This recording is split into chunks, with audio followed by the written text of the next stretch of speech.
अब हम पढ़ेंगे 6 से डिविजिबिलिटी का नियम।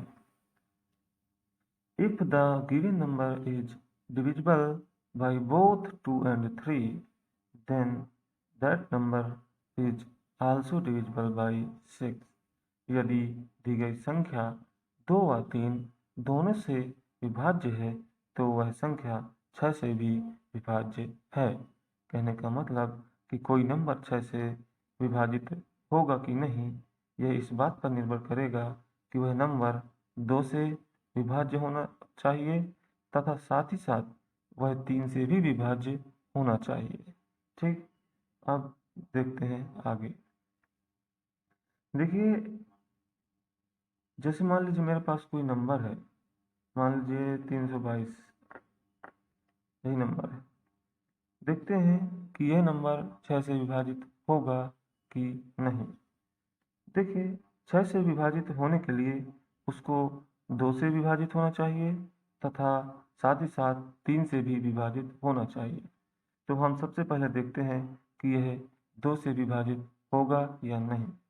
तो 2 से विभाजिता का नियम क्या था कि उसका इकाई अंक 2 से विभाजित होना चाहिए, यानी कि उसके इकाई अंक पर 0, 2, 4, 6 या 8 में से कुछ होना चाहिए, तभी वह संख्या 2 से विभाजित होगी। तो हम देख पा रहे हैं कि इसका इकाई अंक 2 से विभाजित है, अर्थात यह पूरा नंबर भी 2 से विभाजित होगा। अब यह नंबर 2 से तो विभाजित हो चुका है, अब अगर यह 3 से भी विभाजित हो जाए तो यह नंबर 6 से विभाजित हो जाएगा। देखिए, 3 से विभाजिता का नियम क्या था कि उसके अंकों का योग, किसी संख्या के अंकों का योग अगर 3 से विभाजित है तो पूरा नंबर 3 से विभाजित हो जाएगा। तो इसके अंकों का योग करके देखो आप, 3 + 2 5, 5 + 2 7, 7 आया, लेकिन 7 तो 3 से विभाजित होता नहीं है। इसका मतलब कि यह नंबर 3 से विभाजित नहीं होगा। तो हमने देखा क्या कि यह नंबर 2 से तो विभाजित हो रहा है लेकिन 3 से विभाजित नहीं हो रहा है, जबकि नियम के हिसाब से 2 व 3 दोनों से विभाजित होना चाहिए। इसलिए हम कह सकते हैं कि यह नंबर 6 से विभाजित नहीं होगा। ठीक, अगर हम और कोई नंबर लें, जैसे मान लीजिए हमारे पास और कोई नंबर 441 ले लीजिए, तो क्या यह नंबर 6 से डिवाइड होगा? देखते हैं। तो हम क्या करें इसके लिए, पहले 2 से डिविजिबिलिटी चेक करें, फिर 3 से डिविजिबिलिटी चेक करें। ठीक, देखिए पहले 2 से करते हैं। क्या यह नंबर 2 से डिवाइड होगा? तो इसके लिए इसका इकाई अंक देखेंगे।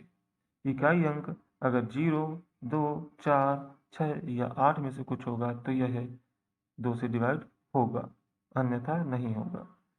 तो हम यहाँ पे देख क्या पा रहे हैं कि इसका इकाई अंक 0, 2, 4 या 6 या 8 में से कुछ भी नहीं है। इसका मतलब 441 2 से डिवाइड नहीं होगा। अब चूंकि यह 2 से ही डिवाइड नहीं है तो 6 से डिवाइड हो ही नहीं सकता। हम कोई और नंबर लेते हैं। मान लीजिए हमारे पास है कोई नंबर 126। क्या यह नंबर 6 से डिवाइड होगा? तो इसके लिए पहले देखते हैं 2 से डिविजिबिलिटी। देखिए, चूंकि यह नंबर 126 का इकाई अंक 0, 2, 4 या 6 या 8 में से कुछ है। क्या है? 6 है। इसका मतलब कि 126 2 से डिवाइड हो जाएगा। अब हम देखें क्या यह 3 से डिवाइड हो जाएगा? तो इसके लिए इसके अंकों का योग करके देखें। 1 + 2 3, 3 + 6 9, 9 आया। 9 तो 3 से डिवाइड हो जाता है। इसका मतलब कि 126 2 तथा 3 दोनों से डिवाइड हो चुका है, अर्थात यह 6 से भी डिवाइड हो जाएगा। 6 के लिए 2 और 3 से डिवाइड होना जरूरी क्यों है, यह हम देखेंगे। देखिए, 6 को हम लिख क्या सकते हैं? 6 को मैं ऐसा भी तो लिख सकता हूँ, 2 × 3। तो देखिए, 6 को अगर मैं ऐसे लिख लूँ और 2 तथा 3 दोनों ही अभाज्य संख्याएं हैं, इसका मतलब है क्या कि अगर कोई नंबर 6 से विभाजित होगा तो वह नंबर 2 का भी मल्टीपल होगा, साथ ही साथ वह 3 का भी मल्टीपल होगा। कहने का मतलब कि वह 2 से भी विभाजित हो जाएगा और 3 से विभाजित हो जाएगा। 2 तथा 3 दोनों से विभाजित हो जाएगा, तभी वह नंबर 6 से विभाजित होगा। क्योंकि हम देख पा रहे हैं कि 6 को 2 गुणे 3 लिख सकते हैं। ठीक, अब अगर हम इसके लिए प्रूफ देखना चाहें तो देखिए, यहाँ पे 6 की डिविजिबिलिटी के लिए कोई स्पेशल प्रूफ नहीं है। आप ये देख सकते हैं कि यहाँ पे हम एक बार 2 की डिविजिबिलिटी लगा रहे हैं, एक बार 3 की, यानी कि 2 की डिविजिबिलिटी का रूल आपको पता हो और 3 की डिविजिबिलिटी का रूल, और इन दोनों ही रूल के प्रूफ हम पिछले वीडियोज में देख चुके हैं। आप वहाँ से जाके देख सकते हैं। Thank you.